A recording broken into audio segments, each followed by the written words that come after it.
$7:04. This is March 21st, 2023, regular meeting of the Common Council. Today, Oneonta is called to order.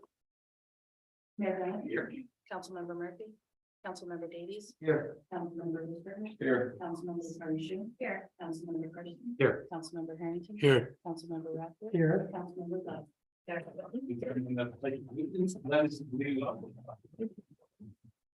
Under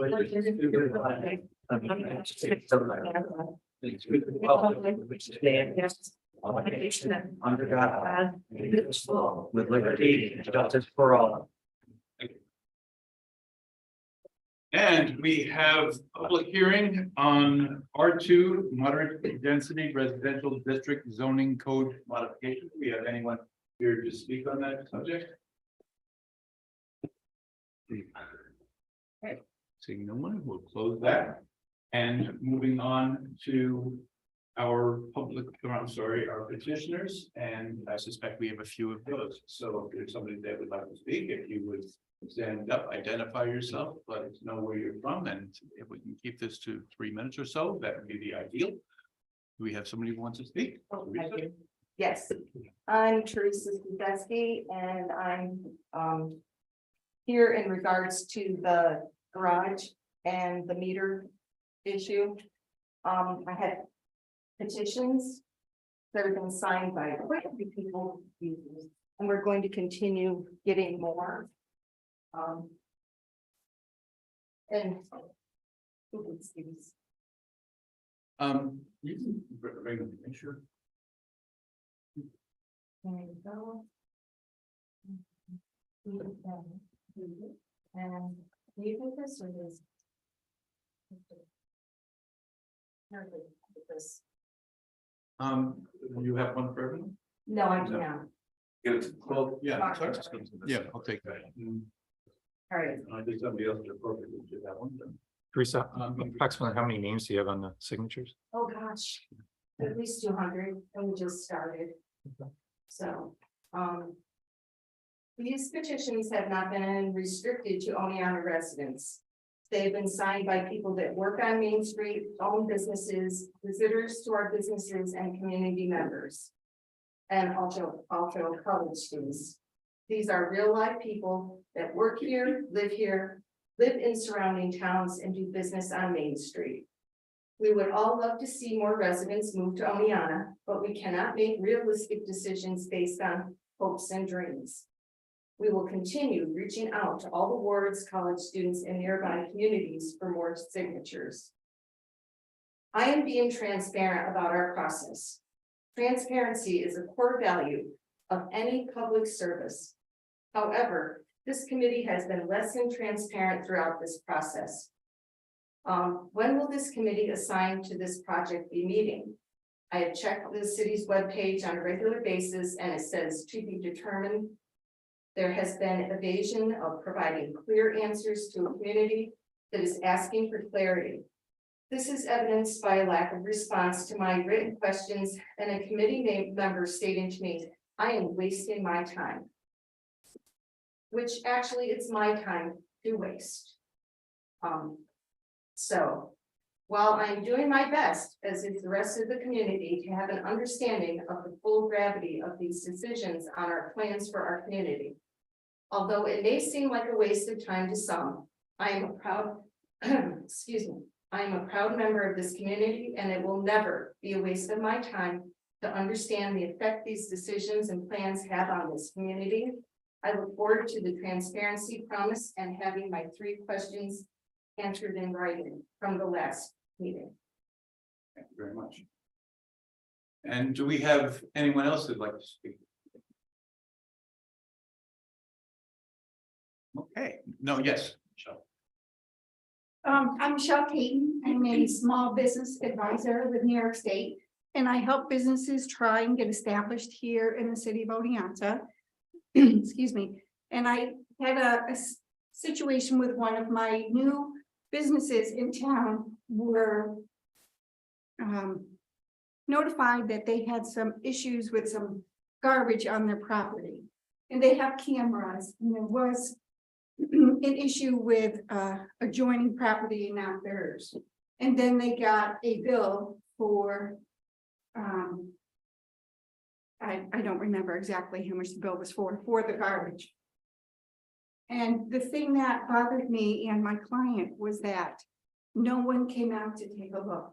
So if they get a phone call and there's an issue with a property, I would hope that someone goes out and looks at that property before you send a letter or a notice or something, because we would like to keep our businesses here on Main Street. Thank you. Appreciate that. Thank you. Appreciate it. And noted, any further petitions, anyone else, any time to speak in the gallery? Okay, well, thank you very much for your attendance and thank you very much for your questions both. And then moving on to our board and commission reports. We'll begin with the Housing Commission and Luke Murphy, or Luke is not here. I wonder if we have someone who has that correspondence from Luke that might be willing to bring that into the public record. Lynn, could you take care of this?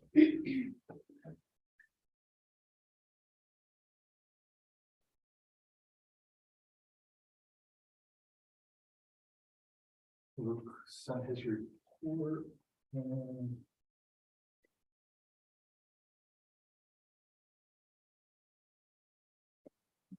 To my fellow council members, please accept a summary of the March 8th, 2023 Housing Commission meeting. As there will be some technological issues at City Hall, I will be unable to attend Tuesday's meeting. Sincerely, Luke Murphy. The meeting began with an approval of the minutes and continued with subcommittee reports listed below. Chair Baskin, the Neighborhood Improvement Group have identified absentee landlords as a focus of area and major problem in the housing market. Also, the group has talked about the percentage of rentals to owned properties. They are in the process of looking at a rental moratorium to raise home ownership rates in the Center City. The committee had an extensive conversation on how to best hold landlords accountable for their properties. From Commissioner Brzezowski, senior housing focused the housing survey and how it related to seniors in the city. A major topic of the upcoming meeting will be looking at ways to help seniors stay in and keep their homes. From Commissioner Schulte, the Affordable Housing Group did not meet this month. From Commissioner Marcus, the Refugee Resettlement Subcommittee identified 3 properties in Oneonta that would work well for resettlement. Application has been sent to the Washington. I'm waiting to hear back. Commissioner Shu, the Smart Growth Subcommittee met on February 13th, 2023. They hosted 2 presenters from a planning firm to discuss housing development downtown. Much of the time was spent on informing the guest presenters about Oneonta specifics. Transportation and business improvement districts discussed. From Commissioner Goss, rental housing is working on balancing the group between landlords and non-landlords. The whole committee discussed Governor Hochul's housing compact and its implications for the future zoning. And that's it. Okay, very good. Thank you very much, Councilmember Garcia. I wasn't in attendance at that meeting. I don't recall exactly what kept me, but it wasn't dates either, so I don't know that I gave myself. I haven't seen it on YouTube, but if there are any other questions, I suppose that we might be able to reconnect with the Housing Commissioner or with Luke. And I don't know that, are there any questions? Or is everybody fine with that? In that case, we will move on to Councilmember Ritzberger and his report on the Planning Commission. Yes, thank you, Mayor. Planning Commission met on March 15th. And we had 2 items on the agenda. First one was 189 Main Street. And this is Mr. Carson was looking to install a new digital sign at 189 Main Street. Now, the discussion went as I wrote out how the discussion happened here. The purpose of the new MU1 zone, which includes downtown, is to preserve the historic nature of downtown. Currently, the ME1 zone makes this type of sign illegal. The installation of the new sign is an increase in non-conforming usage requiring a new permit and an area variance via the ZBA. The new code requires input from the planning commission before going to the ZBA, so this is why it went to the planning commission. The application was incorrect, it turns out, and was for a use variance. The corrected application needs to be filed and resubmitted. We will be discussing at the next meeting and will provide the ZBA written opinion. Many members of the planning commission voiced concerns about installing a non-conforming sign without permits or going to the ZBA for a variance. Believes it's thumbing the nose at the law and puts pressure on the ZBA and the planning commission to approve the non-conforming usage rather than force the owner to financial hardship when it's actually a self-created hardship by said owner. There was some discussion between the planning commission and the chair of the ZBA who happened to be present regarding the role of the planning commission in the ZBA's ultimate decision-making process in this manner. Then the next item that came up was about the U-zone amendments. Personally, I was unsure why this was brought to the planning commission at this point when there was no completed draft for them to look at.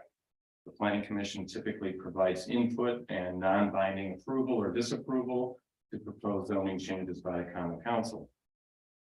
So I provided the timeline and the direction the discussion had taken regarding the U zone or the university zone and the rental properties of Hillside Commons and Woodridge Apartments, as well as the fact that the current website for the Cooperstown All-Star Village has already been changed to inform parents that Hillside Commons will have rentals available for summer baseball camps.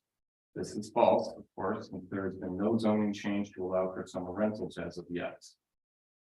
I was also contacted the day after the planning commission meeting by the chair of the planning commission, who was upset and wanted me to know that the mayor contacted him to ask him why the planning commission didn't approve the university zone changes at the meeting. The chair reminded him that there was no draft provided to vote on. The chair also reported that the mayor asked him to meet individually with each planning commission member outside of the meeting to convince them to vote for the zoning changes. This request disturbed the chair of the planning commission and led him to contact me directly as I'm the liaison to the common council.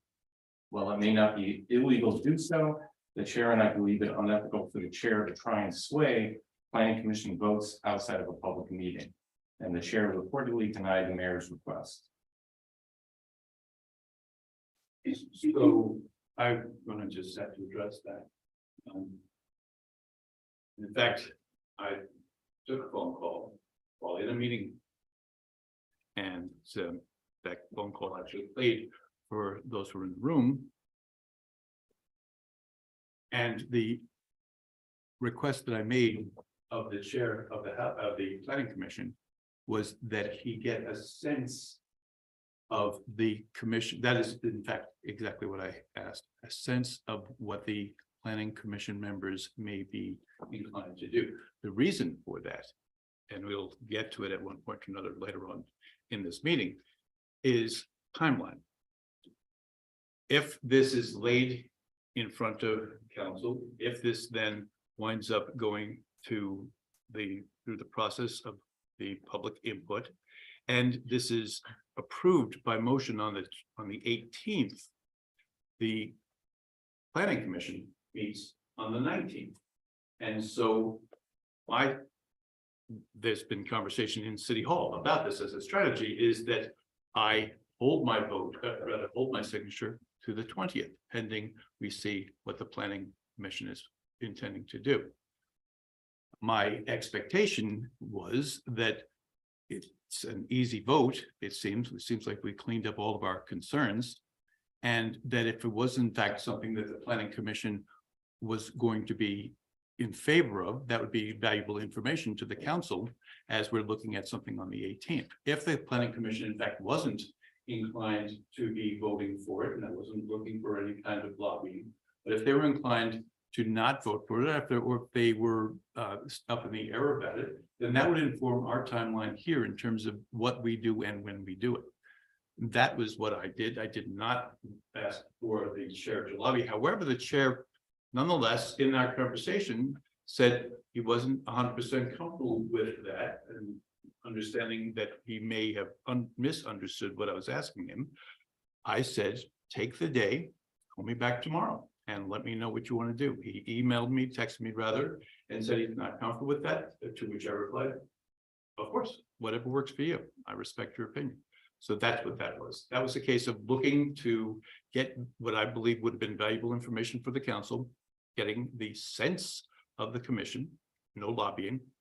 And I believe that that information would have been an assist to the council. I firmly don't believe that I was outside of what I should be doing in that moment. So I'm sorry that it was presented that way, but in fact, it doesn't jive with the reality of that moment. Well, all I can report on is what the chair. Right, and again, that was excuse me, the chair this particular chair would take a lot for him to contact me about something like this. And the one thing this chair does not do is exaggerate anything. So, I also know that the U-zone discussion and the legislation is not done yet, and there's nothing saying that we're going to have a final draft at the next meeting. I mean, it'd be nice if we did, but there's nothing saying that we will. So as of right now, even if they get the draft, they have to have time to look at it. And the timeline, I believe, is probably not even till their May meeting for them to vote on it at the earliest. So either way, the chair does not feel comfortable trying to talk one-on-one, as he was asked, one-on-one with every individual person on the planning commission outside of the meeting to get a sense of how they would vote, or what he says, he was told to sway the vote. Yeah, and again, I did not ask anyone to sway anyone's vote. I did ask for a sense of the commission. He said that he was not inclined to do that the next day. I said, that's perfectly fine. I gave him the ability, because it was uncomfortable and because I was in a meeting, I didn't take extra time to try to determine why he might be uncomfortable. I simply said, you take the time, get back with you tomorrow. He did. I could share the text message with anybody who wants to see it. And it was, I firmly believe, above board, and I don't have any regrets or concerns about the fact of what I was doing, which was trying to determine some information that I feel would be valuable to council as we were trying to determine scheduling. And that was the purpose of it. And that's really all I can say.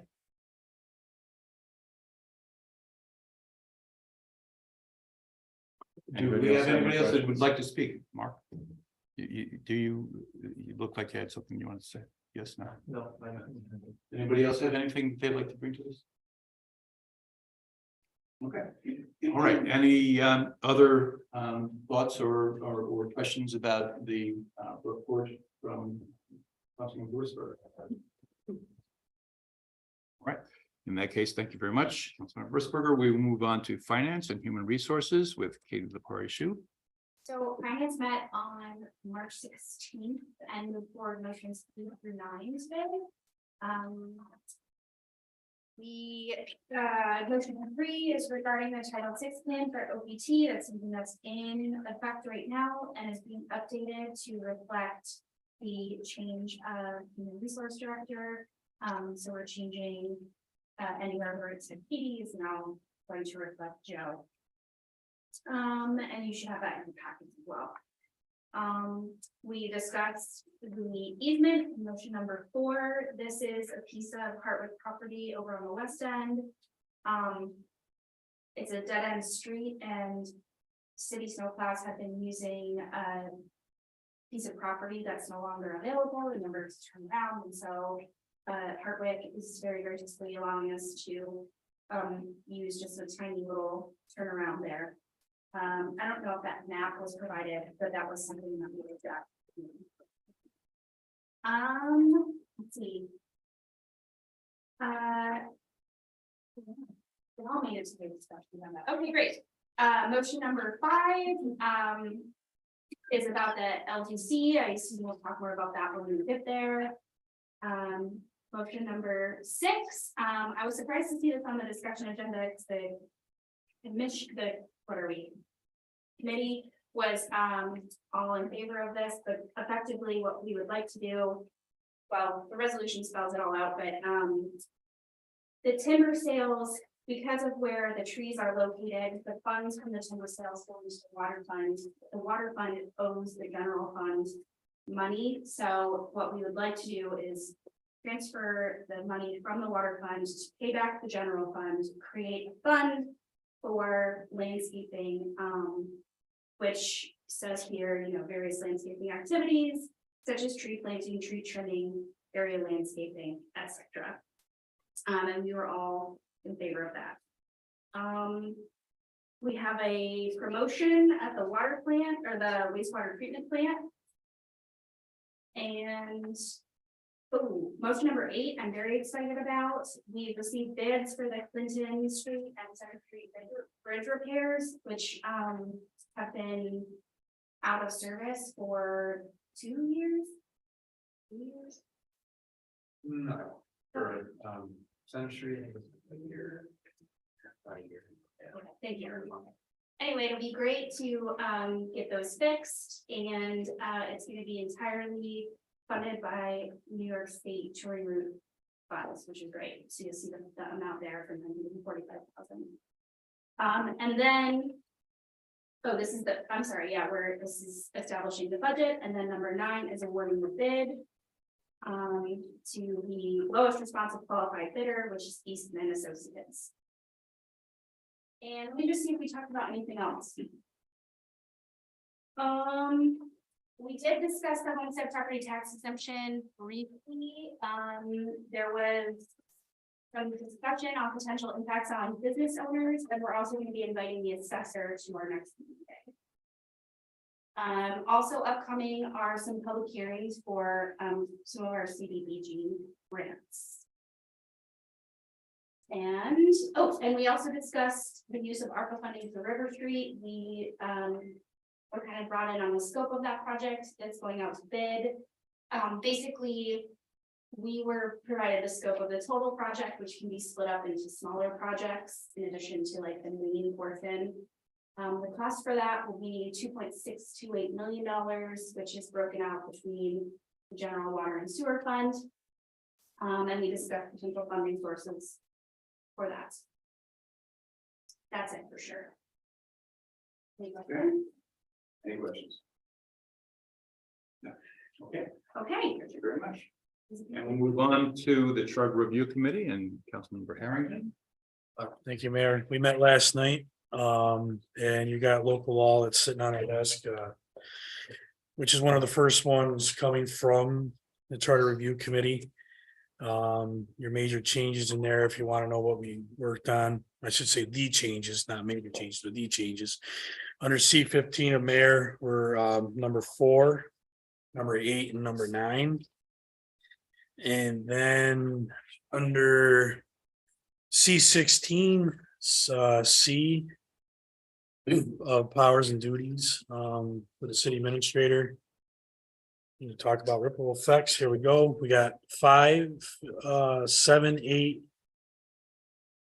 Wait a minute here. Hold on. This is where we had the numbers are double. so on seven. yeah, 7 was doubled. So it's 5, 8, 9, 10, 11, 12, 13, 14, and 15. 16 was a repetitive thing, which was fixed, and then the double 7s were fixed as well in your new copy that's on the desk laid in front of you. If you have any questions about that, we can discuss them.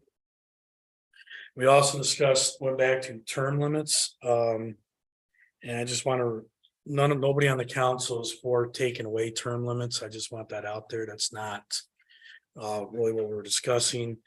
We got getting down a little bit into trying to make sure we understand consecutive for full terms, and if you are out of off, if you time out or you do your 3 stuff, how long you have to be out before, if you can be reappointed, something like that. We actually tabled that. We're gonna sit down and look and try to come up with maybe some wording or more ideas, because that is a big in our eyes, that's a big thing that we need to look at, and nobody on the council, on this committee is looking to do away with term limits, so I just want that out there. When we meet on the next time, we're gonna pick up with the term limits, and we're also gonna look at trying to do under the city administrator. When it comes to hiring. Staff levels like we have tonight with a person with a promotion, or if the DPW is trying to hire somebody. That we could maybe streamline that so we're more competitive in the job market and get them hired sooner than having to come to us for those lower. I don't want to say lower level because that's not true. They're more important, I think, than for those important positions. So that's what we're gonna look at the next time. Questions, David? Scott, just one thing I want to point out about the term limits. I'm assuming you're talking about term limits for boards and commissions. Yes, Correct? Okay. yes. One thing that we talked about years ago was, even though it wasn't written in here, the assumption was you take a year off. Somebody else is put into the board and commission. If somebody else comes off then after another year, you could be reappointed potentially. I know there's been talk of saying, what if you're out for 4 weeks? Is that enough? Like you term out, you have 4 weeks off, and then beginning of February, you get reappointed.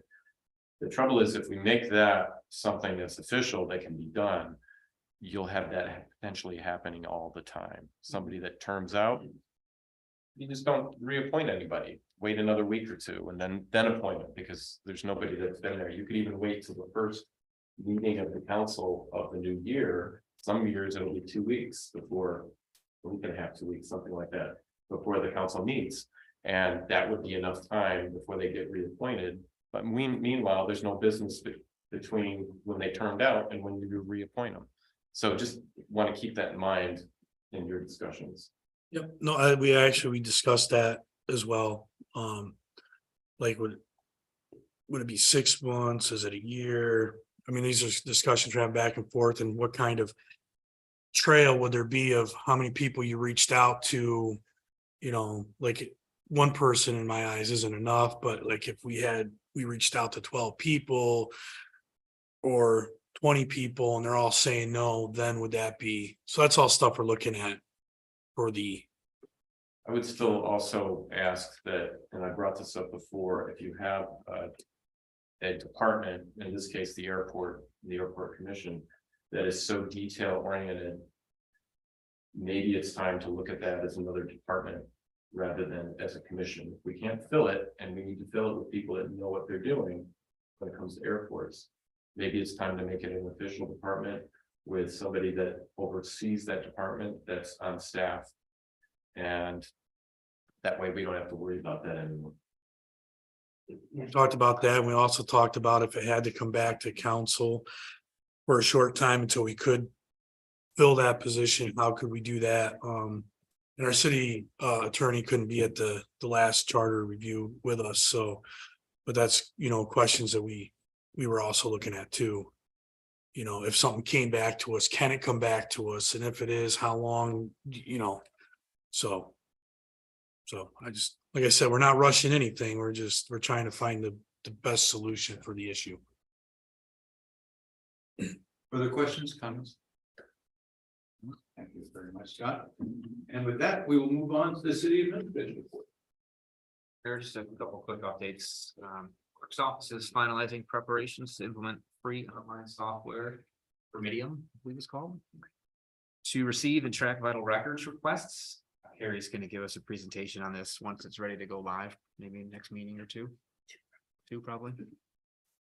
So that'll be a nice, better service provided to the public. Annual water bills were placed in the mail today, just over 3,800 of them. They're due April 30th. People can pay in person, by mail, online, by the city website, or with a credit card with a phone.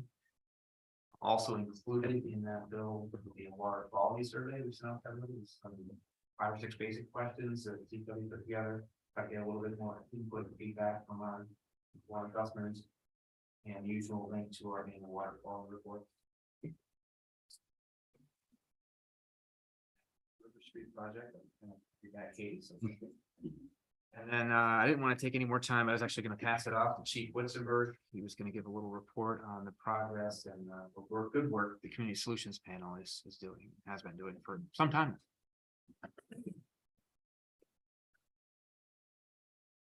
So February, March of 2021, I established Community Solutions Panel, which is a multidisciplinary panel, including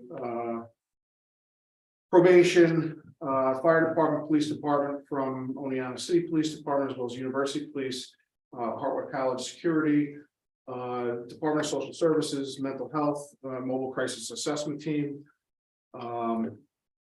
We come together every 2 weeks and discuss issues that are affecting us in the downtown area, but particularly the public safety building. And I've got a lot of feedback from people regarding homelessness. It's something that becomes a regular point of conversation for us in the panel. It's not criminal. We have to address things in a criminal way as it's reported as a crime.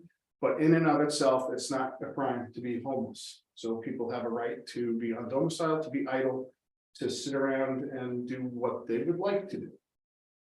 To that end, what we have seen is a multitude of people that have come across the police department as well as the fire department that are recidivistic offenders, whether it be from drug issues, controlled substance issues, alcohol issues, mental health problems. And we address those as individual cases. In one instance, we had an elderly male who was not competent that we discussed in our solutions panel meeting. He had been responsible for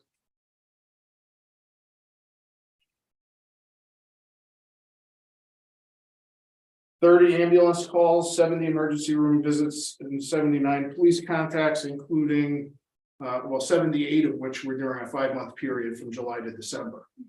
So as you can imagine, this was a hot topic for us, and we worked very closely with a lot of outside agencies to petition a court in Broome County unsuccessfully twice.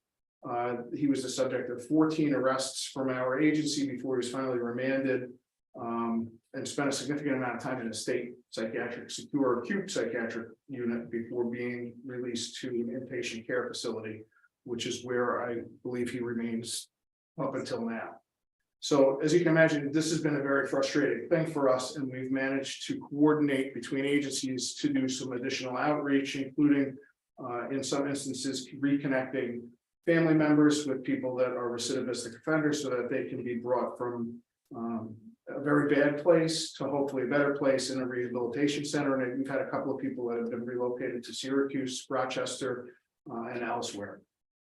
Some of the very particular instances we've had issues where Fox Hospitals had contact with somebody on a repeated basis and were able to do some intervention to be disruptive in that system and try to get people services that they might need and connect them with housing in some instances. But MCAT, which is this is Denise Oliver, who's in the panel, also has been a vital portion of our outreach efforts. We don't have the finances to have our own on-staff social worker. So what we've done is we've tried to incorporate Department of Social Services as well as the Otsego County Mental Health and Mobile Crisis Assessment Team into our framework as best we can so that we can do some outreach to people and give them some assistance. So this has been a really, I think, fruitful place for us to be. We've had issues with repeat ambulance calls, and we've been able to get them set up with Department of Social Services, Adult Protective Services, in some instances where Office for the Aging might come in and help people manage their medication better, help them get to appointments, and not turn the fire department into an ambulance service.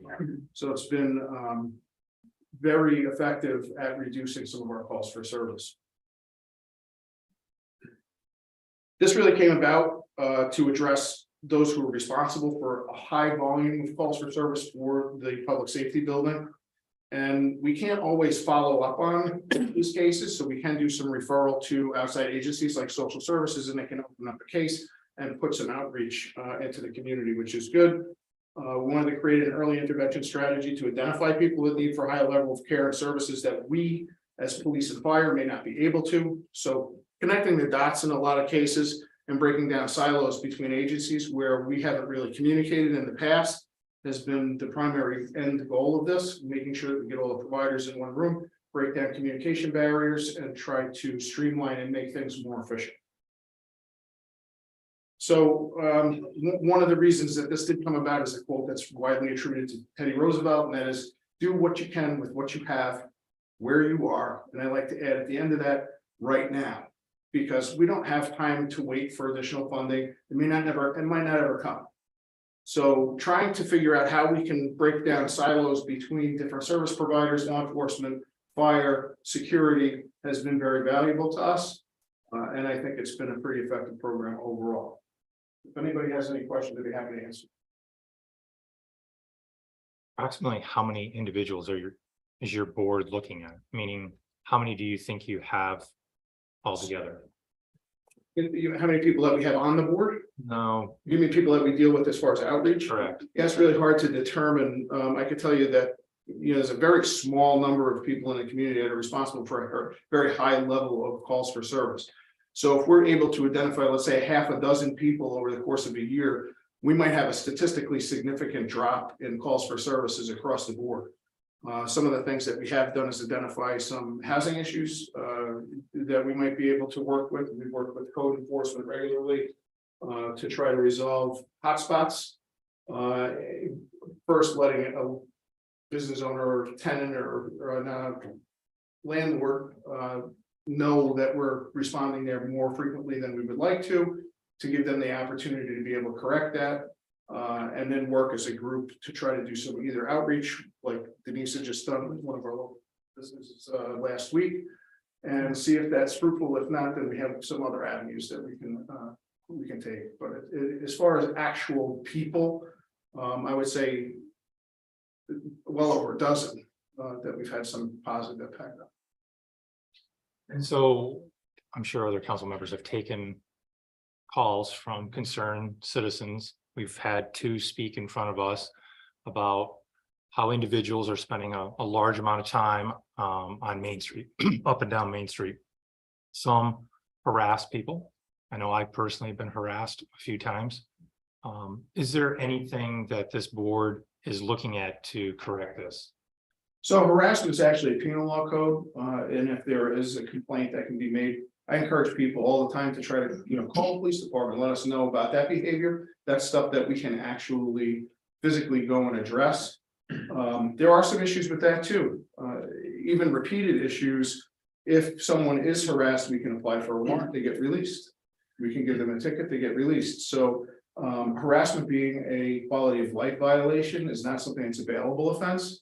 And even if we do arrest someone for harassment, they find themselves back out on the street in a very short amount of time and continue the same behavior. So we're arresting people dozens and dozens of times before we have any appreciable impact on this. So, it is an issue.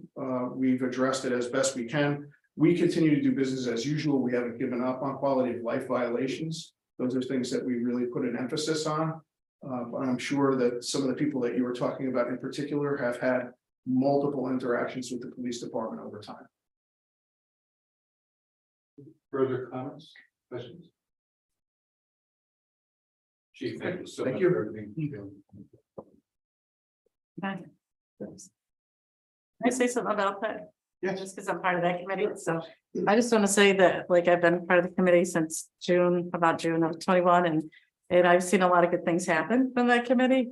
There's people that I've been made aware of by coming to these meetings that are every 2 weeks, and I wouldn't know about them because MCAT is a mobile crisis assessment team that's contracted by the mental health clinic, and my office is right on Main Street in the county building. So they bring they make me aware, and our agency and other agencies aware of who needs help at these committees. So I just wanted to say it's been really a joy to be there and watch this. I've been at social services, I've been at our child advocacy center, and now I'm at MCAT. And I just think there's just many wonderful things that have come from this committee. So I just wanted to say I support Chief Witzenberg and everybody who attends.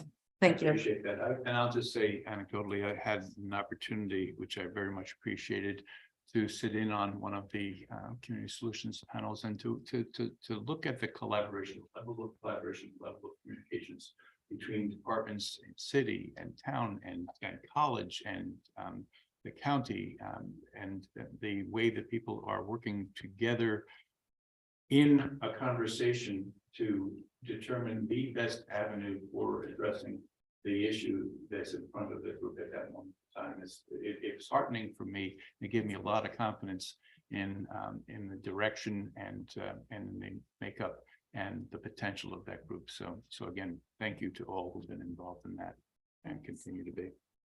Any other comments? Again, thank you. Are you done with your report? I'm going to pass on my remarks. You're welcome. And we'll move on to the consent agenda. With the approval of the minutes, motion number 1, that the common council approves the minutes of the regular meeting held March 7th, 2023. Motion number 2, that the common council approves the warrants holding $224,877.32, and that the same be placed on the Director of Finance's desk for payment as presented. Motion number 3, that the common council adopts provisions for the Title 6 plans, Roman numerals, for the Oneonta Public Transit as presented. Additionally, the common council reaffirms its commitment to adhere to the provisions of Title 6 in the U.S. Civil Rights Act of 1964, which prohibits discrimination on the basis of sex, race, national origin, and religion as they relate to services that are provided by the city's Oneonta Public Transit program. And then motion number 4, that the common council authorizes the mayor to sign an easement agreement together with such other documents as may be necessary and convenient for reporting the same from Harvard College to the city of Oneonta to allow for a permanent, non-exclusive right-of-way to enter upon the property for the purpose of municipal snowplow. Do we have any items to remove? We're gonna keep going. That's the end of the consent agenda. Oh, None to remove. All right. In that case, do we have a motion to approve? I'd say. We got one vote. Emily, and if we could call the vote. Councilmember Davies. Yes. Councilmember Whitman. Yes. Councilmember Patricia. All right. Councilmember Biden. Yes. Councilmember Henderson. Yes. Councilmember Rafford. Yes. Councilmember. Hi. Perfect. That takes us to motion number 5, first on our discussion agenda, motion that the common council authorizes the mayor to enter an agreement to retain the firm of Whiteman, Husbands and Hannah LLP to assist the city with the implementation of local development corporation to encourage economic development and or infrastructure improvements in the city of Oneonta. The initial retainer amount will be $15,000, with payments to be made based on the hourly rates assigned to the particular lawyers and legal assistants performing the work in accordance with the agreement. And the council further authorizes the necessary budget transfer from the general fund contingency. Do I have a motion to approve? So followed by Lynn and discussion. Katie? Yeah, there was some discussion about this at the Finance Human Resources Committee meeting. I can't in good conscience support this at this time, only because there are regional resources. So we talked about it and I had reached out to the Mohawk Valley Regional Economic Development Council. And they put me in touch with Mohawk Edge, who is communicating with someone from Schoharie County, who has put together LDCs. And so I think just as a result of that, it's clear to me that if we were to exercise a little bit of patience and use available resources, that we might be able to do this for, I mean, a retainer is just beginning, right? And this isn't a budgeted purchase. I guess I just don't see the rush to hire this firm as a consultant when, you know, we haven't really done our due diligence to see if we can do this for a lower or, you know, yeah, just for a lower amount of money. I think we also don't know, you know, we don't have a clear outcome of this contract. We don't even know if an LDC is what we want necessarily. So I just can't in good conscience, spend 15,000 unbudgeted dollars on this at this time. Budget 25, so. Further, yes, Scott? Well, everybody knows me, knows I don't like to spend money, but I'm actually gonna support this.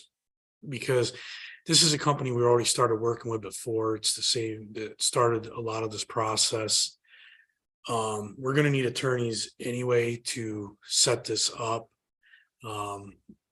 So this is one that, because we already started working with this company, they already know where we were, how far we were along with it, where things lied. And to get this going, I have no problem supporting this one to move it forward. Further discussion? Wait, I'm sorry, do you have a problem with supporting it? No, I have no problem with supporting this to move forward. I thought I heard. Sorry. Did I misspeak? I'm sorry. I might have. You're fine. Guess I just don't understand the urgency. We know that this is something that's available, and with a little bit of patience, we can see if we could lay some groundwork and really orient ourselves to where we'd like to go. I don't know, that's my holdup.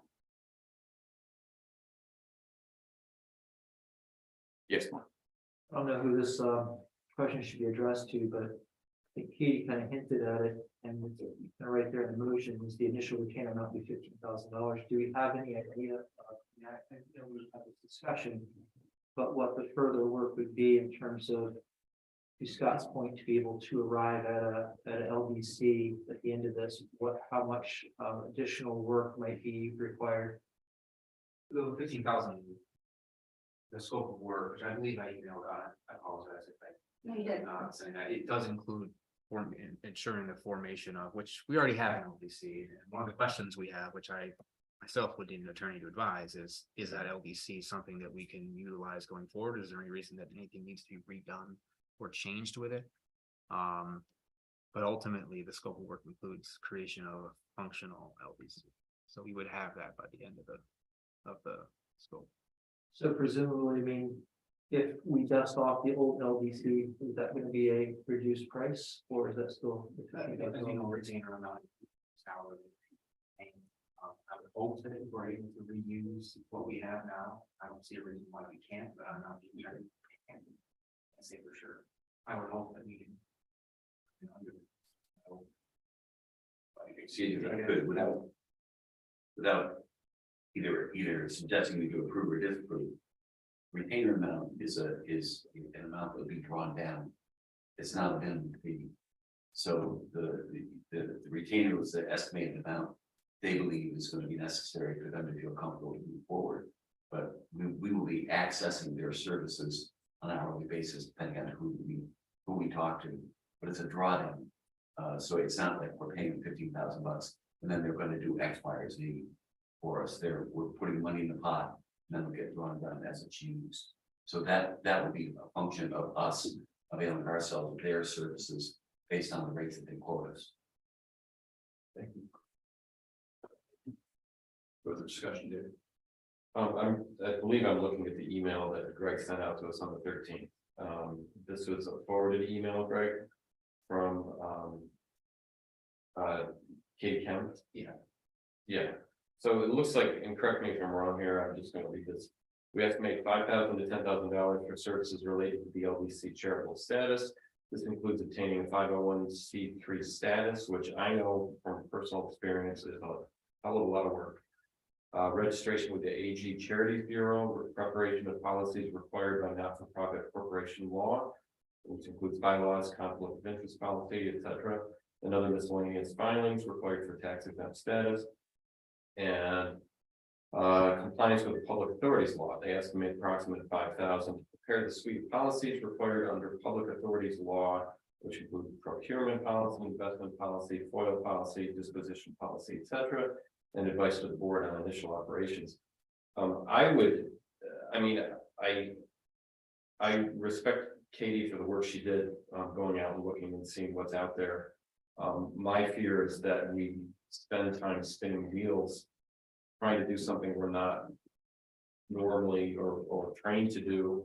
And when we could have this done for $10,000 to $15,000 by a group that does this on a regular basis and we get it done, and get it ready to go. Because I know once it's established, we're not even there yet for what we need to do. It's gonna be a long haul to get this up and running and functional. I don't want to spend 2 years trying to get it established and then go when we can get this established quickly, or we have a different group doing it while we continue here as a council doing our own work, and we also don't burden city staff. So that's my opinion. So I am for this motion. Further discussion? Okay, no further discussion. Councilmember Davies. Yes. Councilmember Risberger. Yes, I think Councilman Murphy is here. Wasn't sure if he was going. Who was here for, okay, Councilmember Murphy. Aye. Councilmember Davies, Councilmember Risberger, Councilmember LaFarge. No. Councilmember Carson. Yes. Councilmember Harrington, Yes. Councilmember Rafi, Yes. Councilmember Falcon. Right, motion number 6. That the common council approves the following resolution, whereas at the August 3rd, 2021 regular council meeting, the common council authorized a $370,000 contribution from the general fund to the water fund for the Catella well raw water transmission main replacement. And whereas the said motion stated that the general fund will be repaid when the funding sources for the project are made available no later than December 31st, 2024. And whereas the water fund is receiving revenues from timber sales for forestry work being done on the watershed property, and therefore be it resolved that the common council authorizes the director of finance to repay the general fund the advance of $370,000 from the funding sources now and in the future available through the timber sales, and if there is any remaining balance after all timber sales are received, the said balance is to be paid from other water fund revenue sources. And be it resolved that the common council further authorizes the replenishment of the miscellaneous special revenue fund known as the Community Landscaping Fund, or after fund, established at the June 19th, 2012 regular common council meeting. The purpose of this fund is to account for the monies reserved from the sales of forest products, which are to finance the cost of various landscaping activities, such as, but not limited to, tree planting, tree trimming, aerial landscape design, and various plantings. And be it resolved that the director of finance is hereby directed to transfer and deposit to this fund the funds received by the general fund from the water fund timber sales and all future timber sales to be received from any and all city lands. And the director of finance may invest the monies consistent with the investment policy of the city of Oneonta. Any interest earned on the monies so deposited or invested shall accrue to and become part of the fund. The director of finance shall account for the fund in a manner which maintains the separate identity of the cash and investments of the fund. Expenditures from this fund shall be made only for the purpose for which the fund is established. Approvals of all expenditures shall be consistent with the adoption of the fund's budget and with the city of Oneonta's purchasing policy and procedures as approved by common council. Approval to transfer the available funds also approves the necessary budget amendments for such transfers, and be it further resolved that this motion shall be effective immediately. Do I have a motion to approve? Okay, Katie. I've got Len. And discussion. No discussion, so we will take the vote. Councilmember Murphy. Aye. Councilmember Davies. Yes. Councilmember Wolfberg. Yes. Councilmember LaFarge. Aye. Councilmember Parsons. Yes. Councilmember Harrington, Yes. Councilmember Rafi, Yes. Councilmember Falcon. Perfect. Motion number 7. That the common council approves the city administrator's appointment of Jordan Cologne to the position of wastewater treatment plant operator at a base annual salary of $34,515, grade CSEA, CSEA grade 8, effective March 22nd, 2023. This appointment is subject to the satisfaction of all civil service requirements. Do I have a motion to approve? Len, followed by Scott. Do we have discussion? Why was this under discussion? I'm not sure. Or were they the same thing? Appears to be an error. No other reason. Well, I just don't want Jordan thinking that there was something wrong with him as an individual, but Sometimes we do it, I mean, sometimes we do it if the person's present. So. We could say that things, I just want to make sure that Jordan understands. Thank you very much if you're out there, Jordan, for saying yes, so. All right, so we have no discussion outside of that, and so with that, we'll call a vote. Councilmember Murphy. Aye. Councilmember Davies. Yes. Councilmember Lucifer. Yes. Councilmember Martin. Aye. Councilmember Carson. Yes. Councilmember Hamilton. Yes. Councilmember Rath. Yes. Councilmember Falcon. Terrific. Motion number 8, that the common council approves the following resolution, whereas competitive bids have been solicited and received for Clinton Street and Center Street Bridge Repairs Project, and whereas it is necessary to establish funding sources and budgetary controls for said project now, therefore be it resolved that the project budget and necessary budget amendments and transfers are hereby authorized as follows. Appropriation account H 16.5112.224.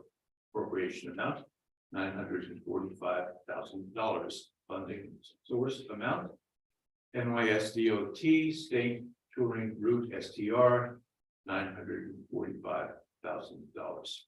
Do I have a motion to approve? Mark, followed by Katie, and discussion?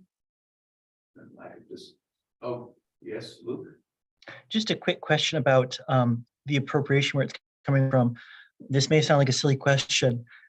Is this a line item we had in the budget, or is this a funding source that we just recently received? Luke, the state touring route funding, so there's several New York State DOT programs that we get funding for. CHIPS is the most long-standing program that we've received every year, a certain amount based on the number of miles of road that we have in the city. State touring route is a portion to us the same way. It's based on how many miles we have. It's a statewide program, but it's only been around for, I think this is the third year. So it's something that we knew we had already, but it's a state funding source. It's there, it's available for us. We draw down with reimbursement requests. So it wasn't a line item in the city's budget, but it was something that we have sort of available to us. It's just we have to, every time we spend money from those sources, we have to dedicate them. Awesome. Thanks so much, Greg. Sure. Any further questions or discussion? Councilmember Murphy. Aye. Councilmember Davies. Yes. Councilmember Lucifer. Yes. Councilmember Martin. Aye. Councilmember Carson. Yes. Councilmember Harrington. Yes. Councilmember Rath. Yes. Councilmember.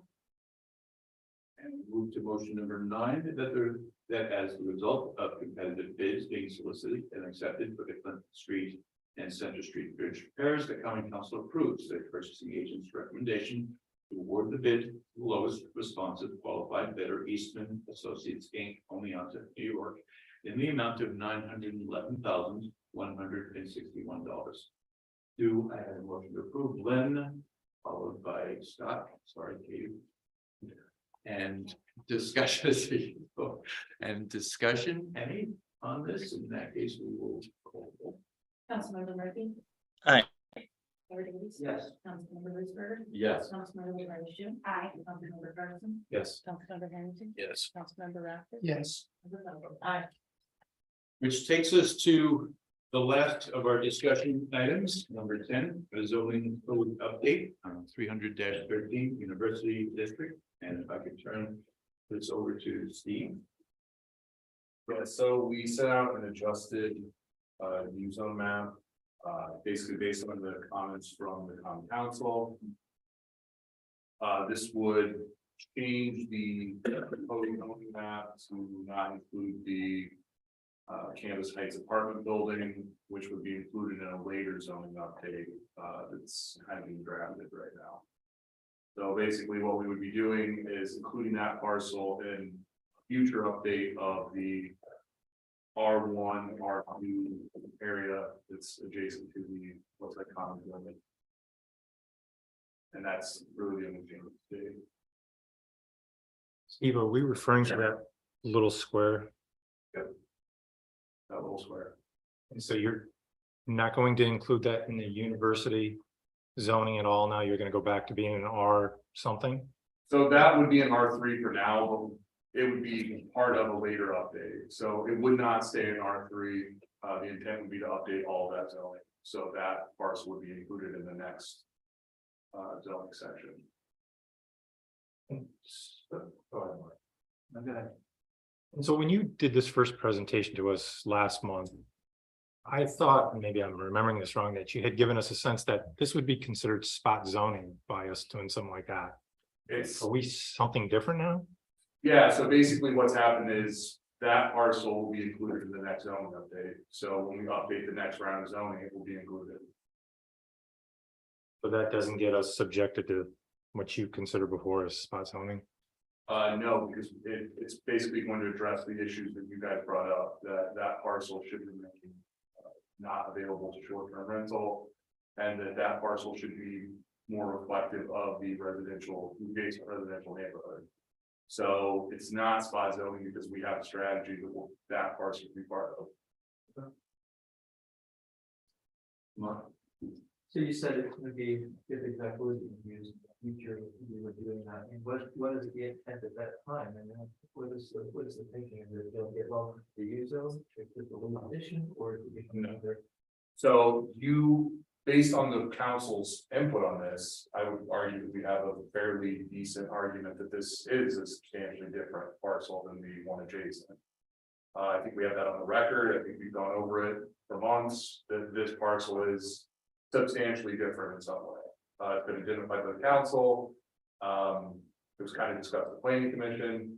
So with that input from these public bodies, we can then go back and say, okay, well, we can add this parcel to the residential side, and in a future zoning update, we would essentially incorporate that into how we rezone the existing R1, R2 kind of stretch that goes down East Street.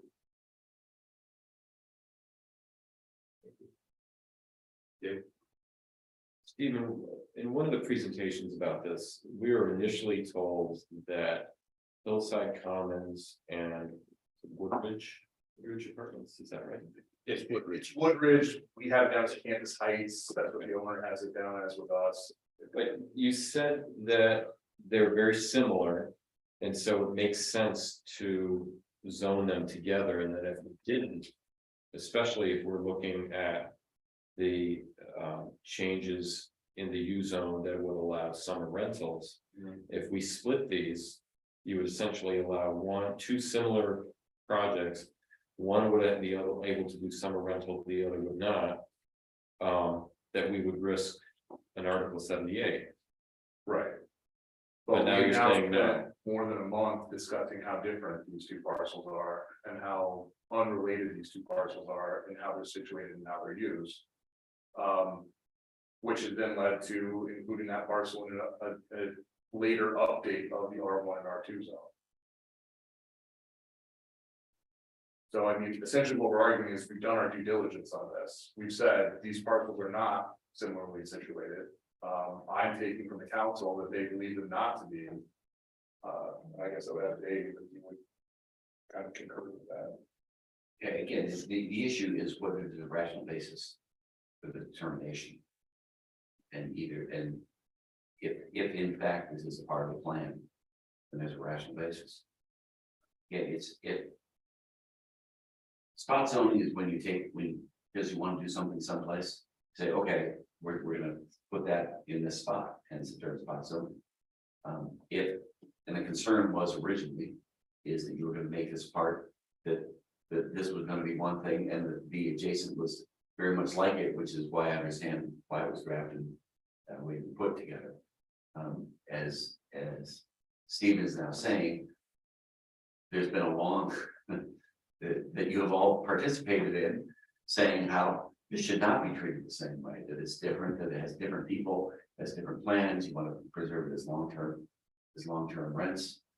You don't want it to be part of that you think it's it would have a negative impact on the community. So you have all rationalized why it is that if it was done this way, it would not be irrational to exclude that.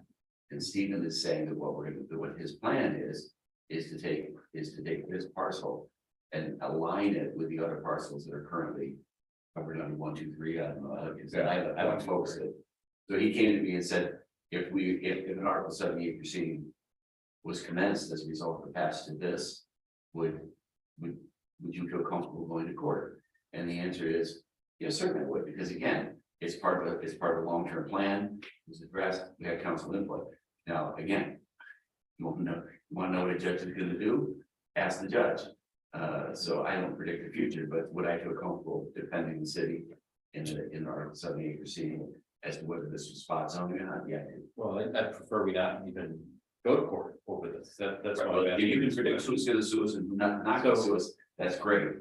So they're gonna sue us for doing this, then you can choose not to do it. If you predict that they're not gonna sue us, then again, that's, the question is, if we're sued, do I believe we have a defense? The answer is, I do. That does not mean, again, that does not address whether the council should approve it or disapprove it. It's answering the question that's asked. So we've had the discussions here about why we think they're different, because one rents mainly to students. On paper, though, I guess what I want to know to cover our butts on this is, To the extent you can. right, but on paper, are they different? Because they both currently have 12-month leases. Hillside Commons is not owned by SUNY. Am I correct that they just choose to rent to students? They could change that anytime. Sure. Any landlord can change it anytime, as long as the rental is not based on sex, race, national origin, they can rent to whomever they want, whatever they want within the law. So essentially, they are the same. I feel like we still have to be careful because they are very similar. The argument could be used in like any residential. I mean, my house and a house in an R4 zone are substantially the same. They're both single family homes that happen to be in different zone districts. Yeah, but currently these are in the same zone. Correct? Am I correct? They are, Right, but so we're talking about, I know, but we're talking about changing them to 2 different zones now. So it's not the same as comparing an R1 house to an R4 house. Because they're in 2 different zones, and they're in 2 different zones for a reason. So these are currently in the same zone, and we're talking about changing that, so that this is very different. So it looks to me like, although the perception is that they're different, because one rents to students and one is not, but on paper, they look the same to me by choice of the owners. It's a choice of the owners who they rent to, but everything else is the same right now. Again, understand that lawsuits do not look like things that avoid. If the first thing that I would do, we would sue and said they were exactly the same. I would get the transcripts from the conversations that have been had around the state, including from you, as to how they're not the same. Judges are not stupid. They can figure out that just because something looks at one way on paper, that's different on the ground. So again, but all my comments had nothing to do with whether or not I should patent them. It's just whether or not I believe it's defensible. And the answer to that is I believe it's defensible. That does not preclude me a court deciding against me. I can't be against the council. That's up to the judge. But do I think it's a defensible position to take? Yes. and I mean, part of the logic of including that originally into that zone was based on my looking at it on paper and saying these are substantially the same. Based on the council's input, that was obviously not the case, so we adjusted the map to reflect the conversations that we're having in the discussion portion of the council meetings.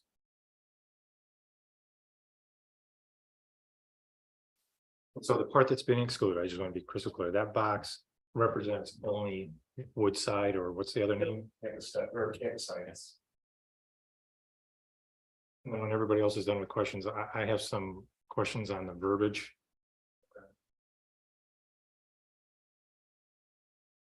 You have the floor. Nobody else? Really? I'm gonna start off with University 1 Transect. So it's predominantly made up of residential structures. The minimum lot size is 3,000 square feet. In the existing lots within the blue section, does everybody meet that standard today, or is that a different standard than what was there before? You're decreasing the standard because we have a lot of non-conforming lots. So the idea is we don't want to have to keep going to the zoning board to request variances because people want to build decks. People want to do minor improvements that then require site plan review or a variance application because they're not conforming. What's the number today, Steve? I think it's 4,000. I'd have to look at the zoning code. And then is there a difference in the setbacks? Because I'm going through the different transects and I'm noticing the different setbacks and what, I just wondered if you could just kind of explain your thought process on that. So I'm looking at the blue section on transect 1, and you're saying your minimum setback for the front is 10 feet, max 25 feet. So that's 2 car lengths? Is that what you would consider 2 car lengths, 25 feet? So that somebody's definitely off the street if they want to be off-street parking and have a driveway in front of their home? Does that give them enough room? So we don't permit front yard parking. So So somebody a wants to have a driveway? driveway is an egress, which is permitted, but you couldn't build like a parking in your front lawn. Right, but you could have a driveway, so is 25 feet enough? If say your structure is large enough going from side to side. Is 25 feet at max front setback, is that enough with a sidewalk? To allow a family to have 2 vehicles? So the setback is related to like construction, like you build a porch, you build an addition. The intent of the setback being 10 feet is that we have a lot of non-conforming structures that are currently in violation of the zoning code. So by changing that setback requirement and allowing for a much wider minimum maximum, you're allowing properties that are 15 feet of setback to be conforming, and you're allowing properties that are currently 10 feet or 12 feet to be conforming. So what you're doing is you're removing the requirement to go to the zoning board if you're like, I want to, I don't know, I want to replace my porch. Well, to do that, you now have to go to the zoning board and request a variance. Under the new ordinance, you're creating you're basically making those setbacks meet kind of what our existing conditions are. I understand what you're getting at with the minimum. I was just a little concerned about the maximum, because the maximum is only 25 feet and it doesn't seem like it's deep enough to get 2 vehicles. If you only have enough room for a single lane driveway because of the rule of impervious surfaces. So is 25 feet enough to get 2 vehicles in there with a sidewalk? I understand the minimum. I'm just So the asking maximum about. setback would be if you were like, I want to build a new house. Like it doesn't relate to driveway, like ingress egress, it relates to like, if, let's say we had an infill lot and someone was like, I want to build a house, I want to set it back 30 feet. That would not be permitted. They would need a zoning variance. So if you were building a structure, like an infill structure, 25 feet is the maximum you can set that structure back from your sidewalk. It doesn't address ingress egress parking. So my question to you about the driveway is not part of this consideration. It's only the structure. Structure, so it relates to where you're placing a building. Accessory structures like garages, they have their own set of setbacks. But yeah, so the setback is referencing like an infill structure, like 18 Cherry. House was demolished, someone bought it. If they wanted to place a house, they would have to place the setback within 10 to 25 feet.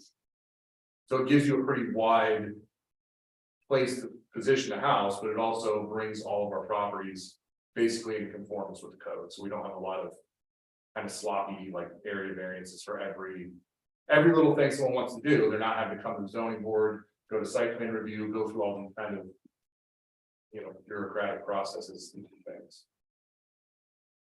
So you're trying to streamline the process. Trying to reduce the number of non-conformities in the zoning. That's the idea. That I understand. Yes. So then when we go to the university transect number 2, which is the tan color, Yes. which is still in and around residents, right? It's butting up against transect 1. Sure. Plus, what is considered the white R's? Is that an R2? Some of those are R2s, some of those are R4s, it's a mix. So again, I appreciate that you kept the square footage of the lot at 3,000. That provides some consistency. But on the principal building, you're saying the front setback there is 0 feet. Yep. You can build right to this, right to the sidewalk. So the current MU2 code, which is in place there, is basically it's basically a commercial code. So the current MU2 zoning is what's on Chestnut, it's what's on like Upper Main Street. So it's basically keeping consistent with kind of what we've already allowed to develop there. So if you think about what's there, you're looking at like the Daily Star building, you're kind of looking at those commercial type uses at that intersection. And we're basically saying, step back from there, you can still do higher density, like residential, like apartment buildings, which we already permit there. You could do business uses, which we already permit there. It's basically keeping that little sliver in you too. Yeah, I'm looking at the neighborhoods and I'm trying to picture how somebody could change some properties there. Because I think this is where you gave the example of you were picking on a coffee shop or something, Yes. right? So what we're doing is we're reducing the amount of area, like land area up that corridor that is allowed to do that. We're basically saying like, if you want to do a more intense commercial use, it has to be closer to Main Street. Because as it's zoned right now, you can basically do that all the way up West Street there. Right. So we're kind of just pulling it down, saying, you can still do that, but you got to do it like close to Main Street. You can't do it all the way up West Street. And then how do you address the side setbacks on some of those lots that are butting up against the R2, R4? It says attached structures 0 feet, detached structures on property minimum of 5 feet. So does that go back to the fire code or the type of material? Yes. So what you would have to do is you'd have to be compliant with the New York State Fire Code. Some of those structures, like if you were building more intense uses there, the MU2 code's already permitting that. So we're basically just sticking with people that own property, they're not going to see a substantial change to what they're permitted to do on that little stretch.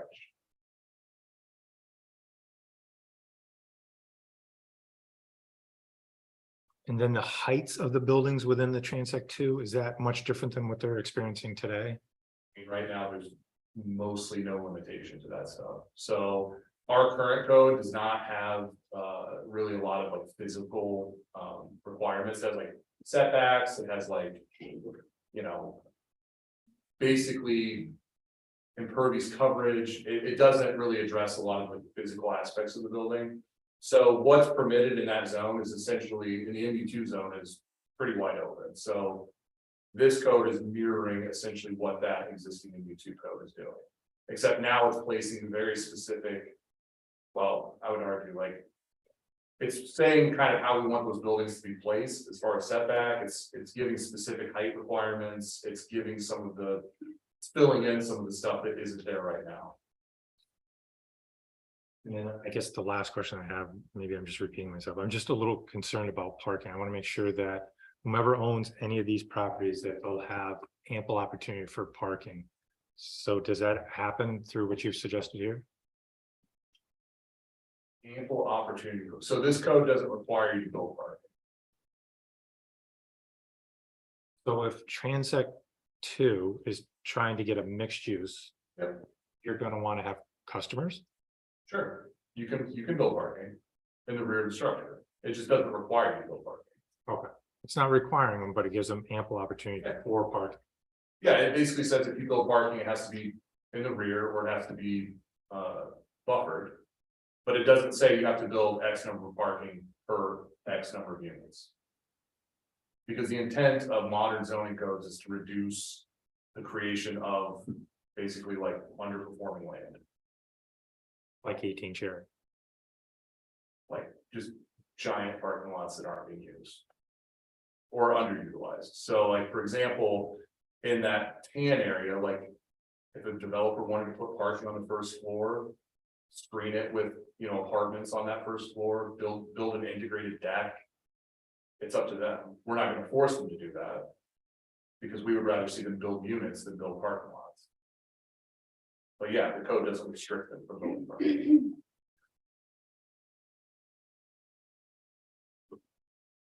Any additional discussion about this guy? All right, so we need to get some sort of a sense of direction for Stephen.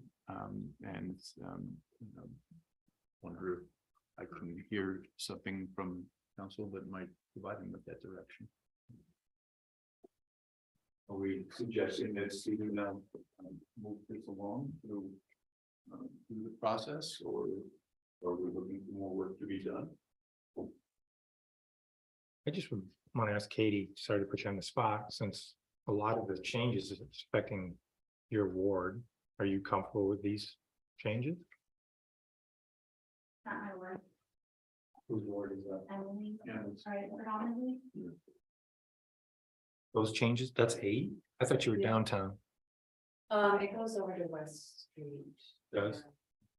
So do you, She's my one.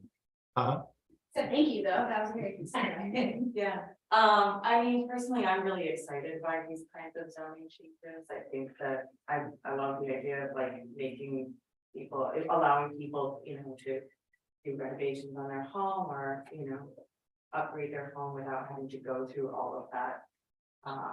You know, it's a really good thing. I mean, there's nothing that jumps out at me that sounds like a red flag, and I think, thank you for, taking the council's, concerns into account, like regarding those 2 parcels and doing it that way. I mean, that makes complete sense. I mean, I also want to include that a lot of these changes will actually kind of more closely aligned with current land uses in those zones, so a lot of that area is already zoned for very intense use. So what we're doing is we're saying, we're not seeing that, and we don't want to have to explain to the people living in those neighborhoods that, oh, by the way, someone can't build a car wash there, and you'll have to just live with it, because it's permitted in zone. The MU2 zone is very flexible for things like Main Street. It's very flexible for things like Chestnut Street. I don't know if it's the best way to zone a mostly residential neighborhood on West Street. So I think that this kind of, and I hate to say this because I'm kind of like the anti-low density zoning guy, but this actually will reduce some of the permitted things that are allowed in that neighborhood, while simultaneously kind of protecting what is there and allowing some commercial uses with special use permits. So we still will have the ability to give some of that flexibility, but it'll be a little more kind of reined in as in relation to those existing residential neighborhoods. So again, are we asking Stephen to now pursue these next steps to take it to a place where it will go through its process and come back to us for a vote, David? The only thing we haven't talked about yet, I mean, I feel okay splitting this off. The only thing we haven't discussed is the issue with apartments containing 4 or more dwelling units shall have no more than 75% of the total units occupied for transient or short-term occupancy. So I would assume we still have to decide that for the U3 residential. Or is that all of it? Would that be all of it? I think it's maybe, I'd have to look again. We've gone back and forth on that. I don't think that that's a bad thing for that entire zone. I think that restricting the percentage of short-term rental units is a bad. Especially with units that are more than a certain number of dwelling units in the building. I think that other municipalities have done that. I think it's a reasonable control on short-term rentals. So that's something that you guys would have to discuss. Stephen, you told me when I asked you, there were what, 56 short-term rental permits Approximately, in yes. 2021, 2022, It might have been 2022. 2022. Obviously, well, if one of the consequences of having this is to pull short-term rentals out of downtown, have we looked at occupancy of the local hotels over the summer to see how this would be how this would affect them? So just for clarification, most of the properties impacted by the zoning ordinance already are permitted to do short-term rental. There's like a weird strip of land in U zone that includes some houses that like, it kind of like kind of dog ears in. So you'll have a house that can't do it, and then a house next door that can, and a house that can't, and a house next door that can. So the idea of this was kind of to clean some of that, like one house can, one house can't, one house on the street. So yeah, I mean, the idea was that we would just kind of allow those uses uniformly throughout the zone. I guess my point is, I question how much of an impact it's really gonna have. Oh, yeah, I mean, I think that short-term rental is something that people do. We haven't seen it, I mean, the MD1 zone allows short-term rental. We didn't see a massive uptake in short-term rental permits in the MD1 zone. It's one of those things that people either do or they don't. I mean, it's kind of a. It might have an impact on the hotels though, since you're looking at Hillside Commons as essentially an apartment versus a hotel. I don't know. I don't know. So then the question still goes back to, do we want to change the number from 75? I mean, we've talked 75, we talked 50, we talked 25.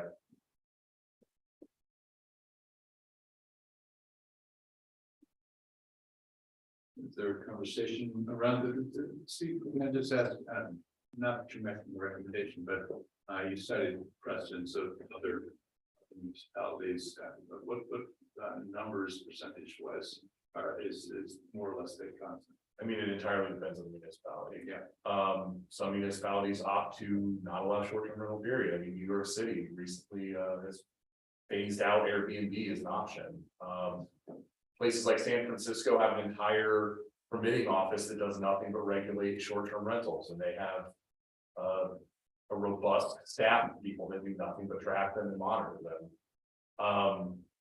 So it really just depends. I mean, it's kind of up to us to decide what we want. It's our zoning code. Currently, we have no restrictions. I mean, any building in downtown Oneonta could put all of their units in short-term rentals. I mean, we aren't regulating that anywhere in the city. So this was actually one of the more aggressive kind of short-term rental options that we looked at. So in order for you to move forward, the last piece that you need, it sounds like to me, is that percentage being determined. I mean, I just need something to put into a final draft. So are there numbers that the council is comfortable with? You said it's currently 75.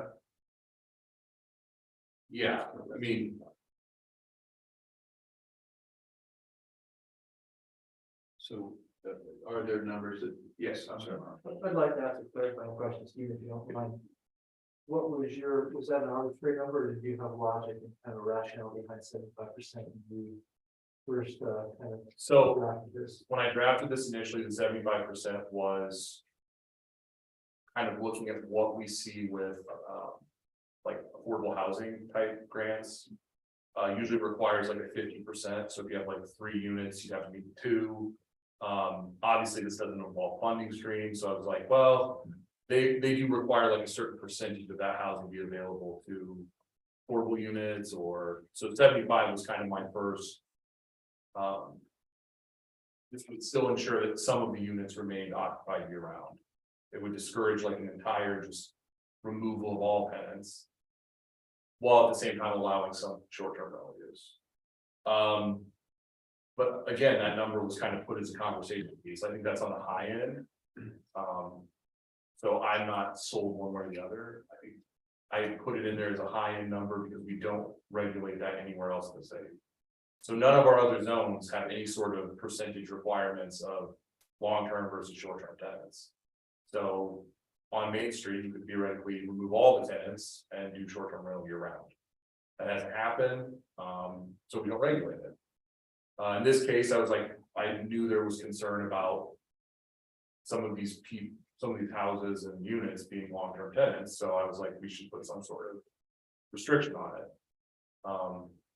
The 75% is on the high side of what I thought would be a reasonable number. Obviously, we can always, kind of negotiate down. And I should say, not negotiate. We can always work down. 75% was on the high side of what I kind of thought would work. Can you remind me, I'm sorry, can't access the internet, what the email that you sent in terms of the number of units, was it 133, top of my head, was that what it was? There's 158 units, I think, in those comments. I believe Campus Heights was 54. But again, don't quote me on that, but that's approximately where the numbers were. I set it out in email. Yeah, total no, numbers. nothing is in there or not.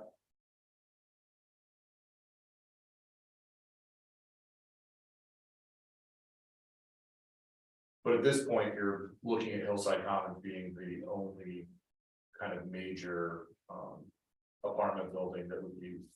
Because again, the other section of the zone, for the most part, could already do short-term rental. So you're bringing in a couple random properties. You're codifying what the zoning board of appeals already permitted. You're codifying what SUNY Oneonta is already doing. And we're adding one parcel that you could, essentially throw a baseball and be on SUNY Oneonta's campus. Which is directly adjacent to town land where you can do short-term rental. So that was kind of the thought process.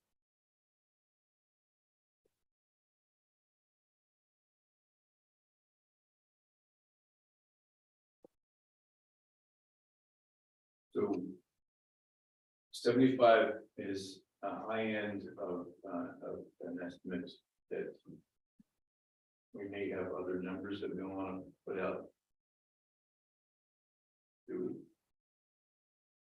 Say the numbers again. What is Hillside got? How many units? Like 158, yeah, it's. So again, I'm just concerned about the small business owners that have purchased homes that are in the short-term rental business. Yeah. And so they have approached me and they're concerned.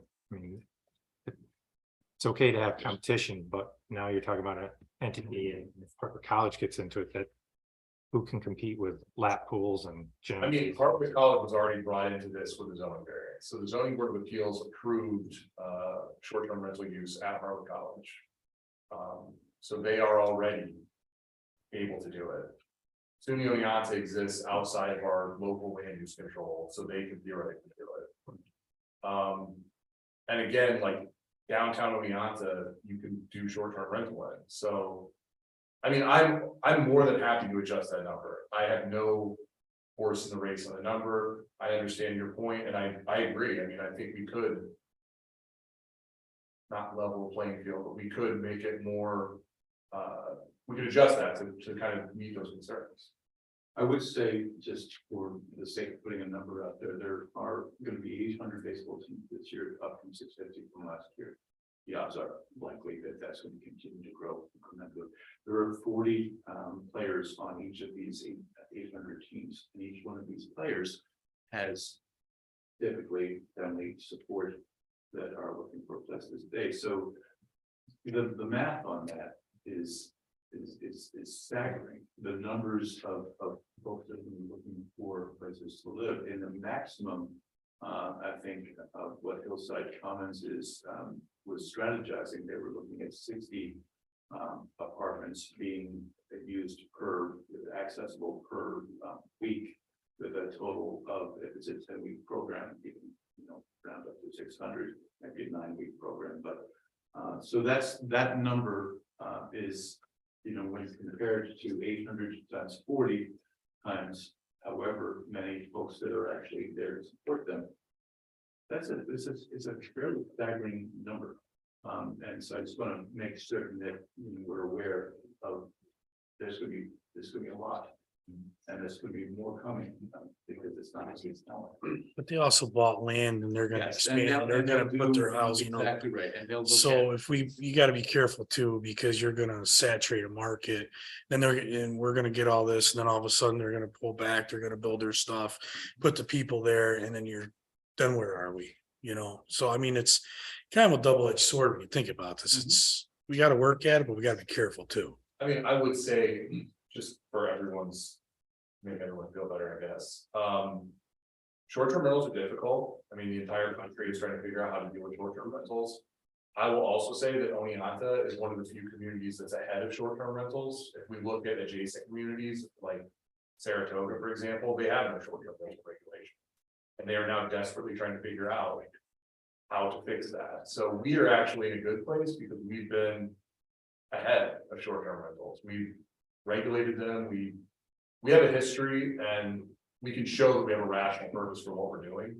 So I think that any number you come up with, you could argue as you're attempting to protect long-term renters, you're attempting to protect residents while simultaneously allowing some flexibility in the land use. So I don't think any number is bad, and I think that it's something we should discuss. But I do just kind of want to pat us on the back and say, like, so we're ahead of this compared to national, other municipalities. Steve, so. When I understand the numbering thing, but to move this forward, do we need to worry about the number now, or do you got enough to start doing stuff and then? So I have most of, I have most of this done. I mean, Okay. most of, I'm adding illustrations, like, so that some of those setback things are a little more clear. So it'll look more like AV1 code, where there's pictures that show kind of where everything lays out. We just can't perform like seeker, and we can't do the environmental review portion of this until we know what we're actually doing, because those are all things that impact the seeker review. Thanks. Two things. One is if they're looking for 60 units. Like you said, and it's actually 133 units are there. Yeah. Oh, okay, Yeah. sorry. That's a 45% number, so maybe we want to aim lower than 75%. The other thing I always think about, on one hand, there's always good with the bad. So we always think about trying to move some of these renters outside of downtown, but if you look at the baseball camp when they established themselves, going on almost 20 years ago, 205, we thought it would be great for downtown. What's happened is we fight to get those people down on Main Street. I mean, we fight really hard because at the same time, there's fight to keep them on site and spend the money there. Be careful what we ask for when we're pushing these people out to stay somewhere else, because we're allowing them to spend their money elsewhere. They may not, they may still come downtown, but we're giving them the opportunity to go somewhere else. And if they bought land and they're looking to expand down the road, who knows, that might be in their business plan to build another hotel, might be, or another hotel, a hotel. It could be a restaurant up there. Who knows what they want to do? So we just need to be careful with what we do and what. Before you get to your second point, I know you've got a second point, I think you said. No, my second point was the 45. So I do want to tell you that the partnership that the city right now has with the Cooperstown All-Star Village, and is a partnership, has a handshake agreement on their sending people, in fact, to Oneonta twice per week, if we can identify the pool for them that can advertise. They also allowing the city of Oneonta to have essentially a kiosk, a tent, every opening day, which rotates every week on a 6-day marker, so that we can be promoting of our city businesses and our restaurants, or et cetera, et cetera. So you're 100% right, David. When you exit the Cooperstown All-Star Village, you see a sign that says Cooperstown that way, literally directs them away up to 205, away from the city of Oneonta.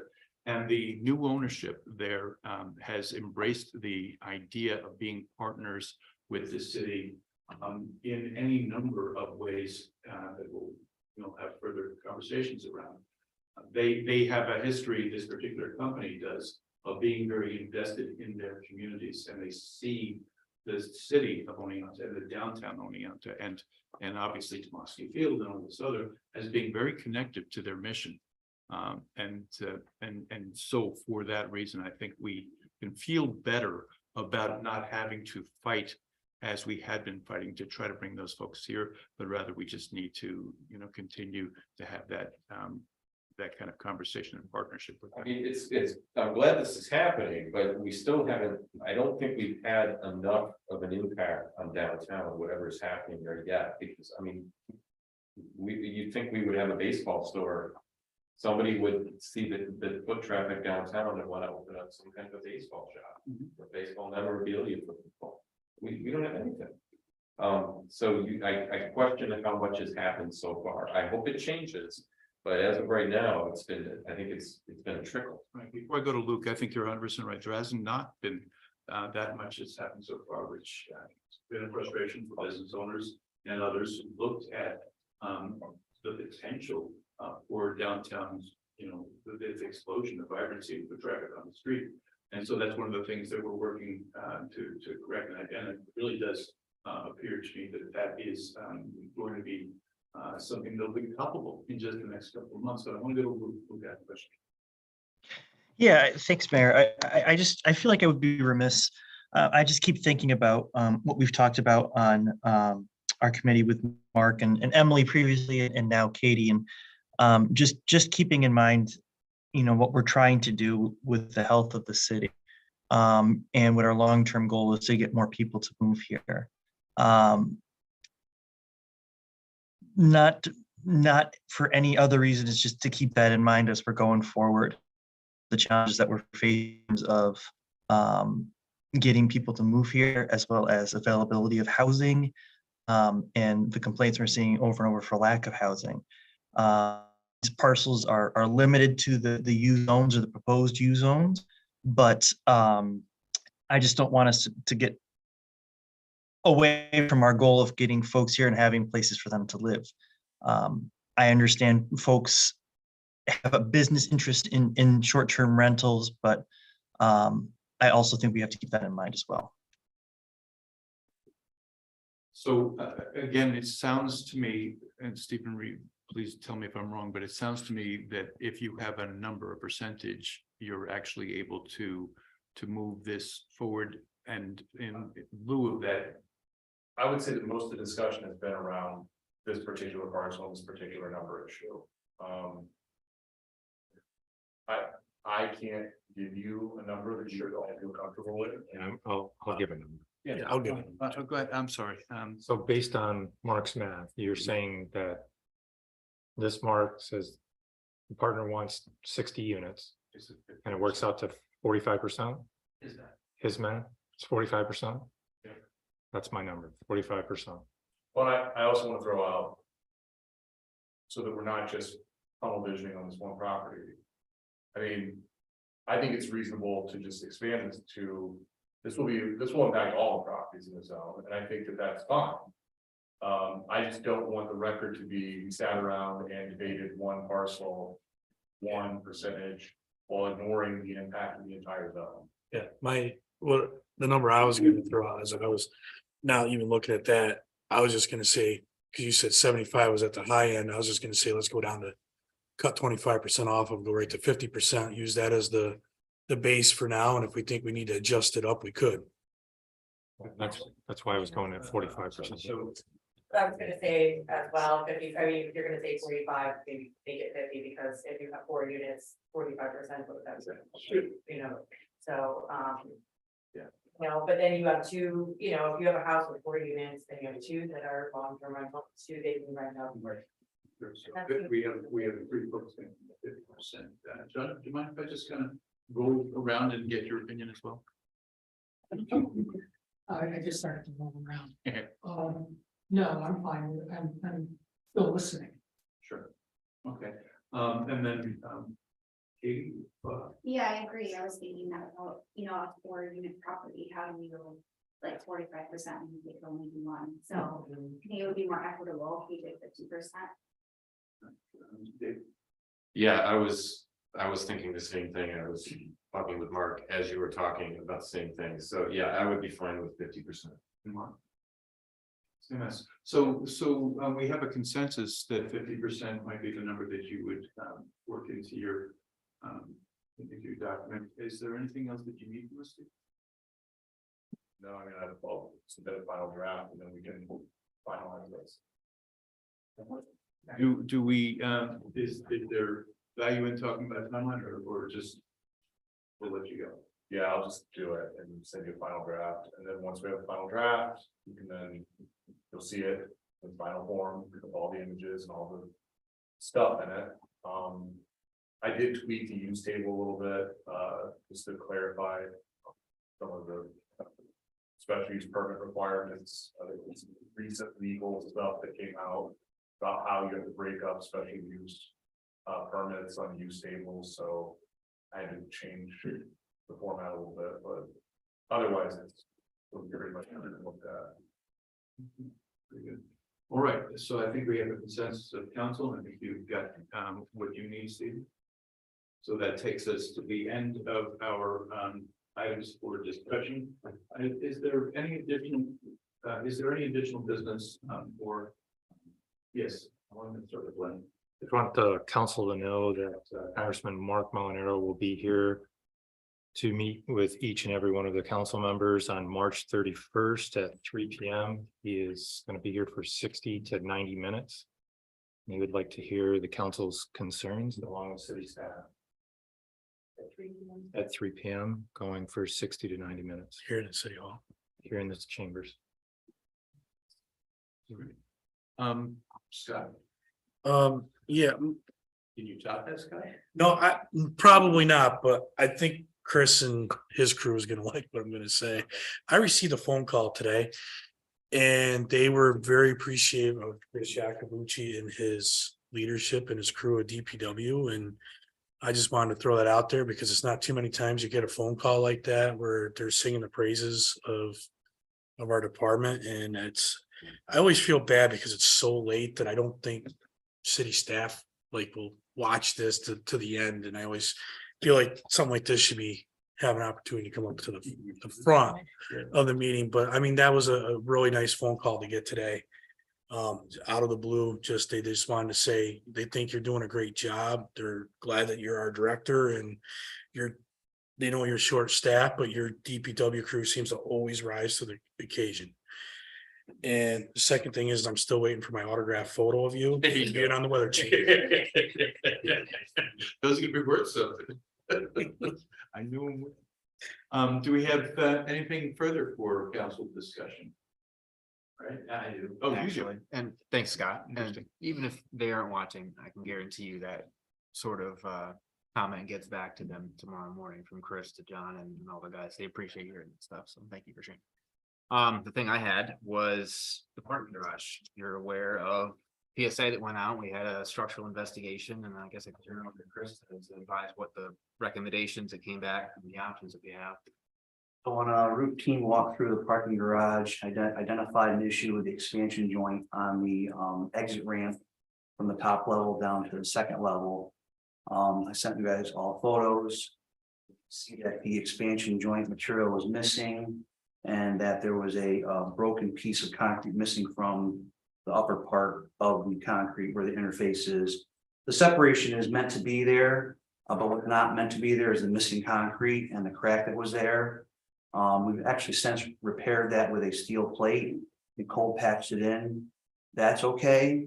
The other issue that we identified was that we have a major sectional loss in the I-beam. So the I-beam, like an eye, the top plate of the I-beam has significantly deteriorated. Parts of it are completely gone. To repair it, we would have to weld angle iron on either side of the I-beam for about a length of about 8 feet on both sides. The consultant estimates that the cost will be anywhere between $6,000 and $12,000. My question is, do we want to spend that money knowing that we will be potentially tearing the parking garage down? We currently have it closed. Do we want to continue keeping it closed or do we want to spend the funds to fix the I-beam? Thing to think about, and I don't have the answer, I haven't decided what I think is the right way to go, but. People park on that upper lot that have disabilities and need handicap parking, and it's the easiest way to get to Main Street.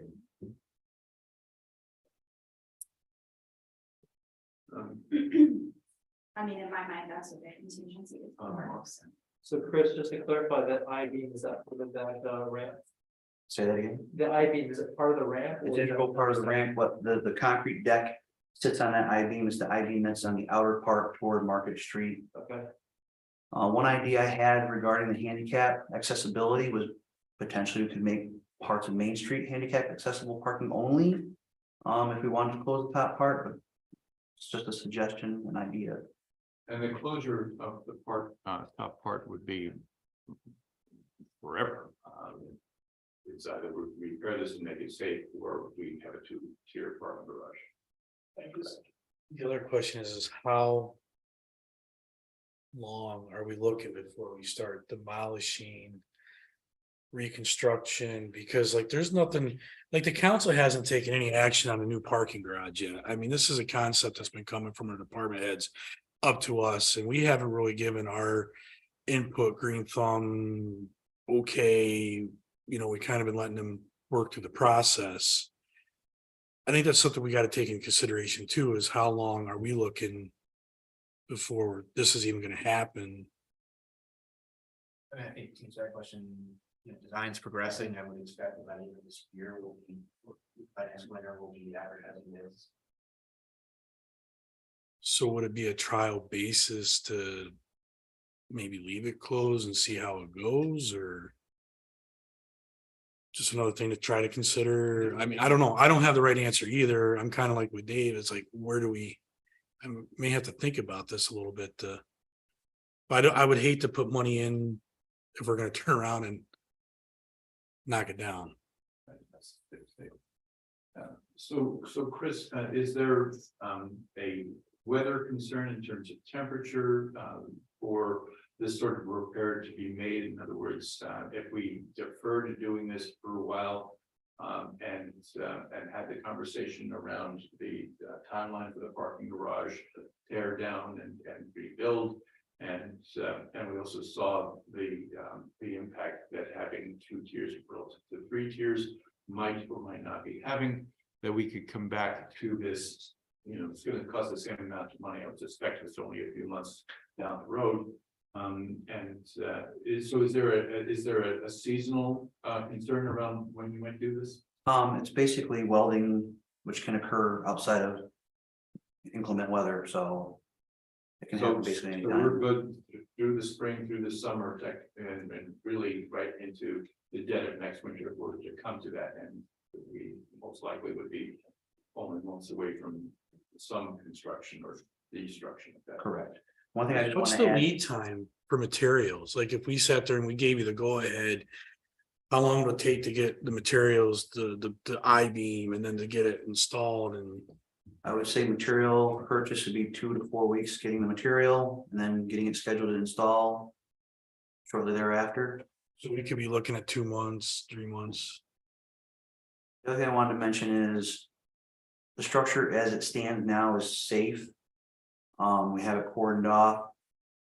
It's not going to fall in on its own. The way it stands is, it's the weight, adding the weight of vehicles to it is the concern. The repair also, the engineer explained that, that'll buy us 5 years if we repair that with the angle iron. Right. Which again, we don't suspect that we're looking at a 5-year length of time on that structure. And just again, for clarification's sake, what is at risk structurally is the ramp. So if somebody's parking in the second floor, first floor, there's no concern of the roof. Correct. Correct. Oh, I'm sorry, Dave. Chris, if we were going to put more disability handicap on parking spots on Main Street, do we have the ability to accommodate wheelchair vans, for example? I don't It's know. one thing to have somebody that's got a tag on their car. It's another thing to have that kind of a vehicle. I can't say for sure right now, just jumping in, but we do have Wall Street lot, which is about the same walking distance as our garage, also on level. Level kind of that, there's another outlet for any. The Wall Street lot is almost always full. Wall Street During the lot day. is always full. If you look, like I think I mentioned in another part, meeting earlier, talking about parking, is they have 20 or 30 spaces full in the morning at 6 a.m.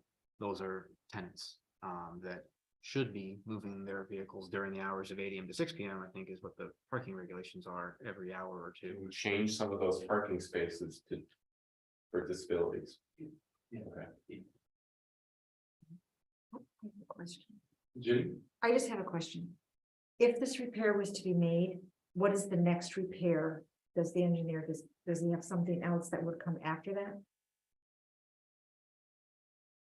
I mean, is there, I don't have a crystal ball. but no, like in the inspection, is that, this is okay, but is it only going to last another year, another 6 months?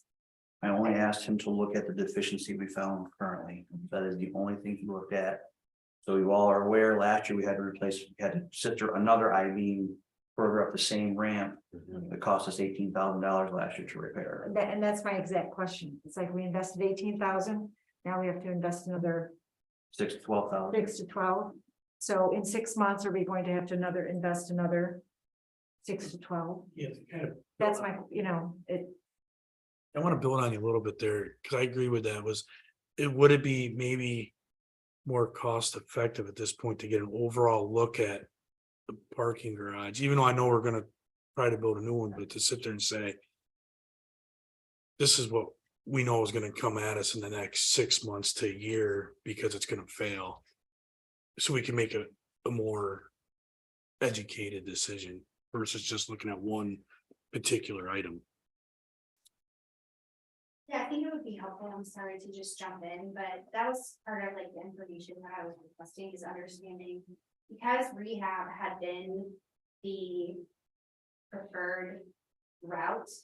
I'm really curious about what upon reinspection changed so much that. And that's what I think you're sort of getting at, is like, okay, so what is like the actual status structurally of that structure? And if we have a clearer understanding of that, I think that it will make any decision we make more informed and a little bit easier to swallow. So, I'm sorry, so can I just, Yeah. so do you have any like update or idea of when we might get that information? I apologize for not saying that last week. I left for the long weekend and realizing now that I didn't send it, but I very well. Okay, great. Okay, excellent. That's okay. But yeah, I mean, if that's not, doesn't answer your question, exactly, just feel free to ask. Okay. so what I would suggest, given the fact. That we may be looking at a couple of months if we were to act right now. That this is probably going to be something that we can. Find ourselves with more information in hand at our next council meeting, perhaps make this an item of discussion to determine what we want to do. Sounds good. Thank you. Sure. All right, any other items of business or discussion? Do we have any correspondence? We have no correspondence. There are needs for an executive session. In that case, action.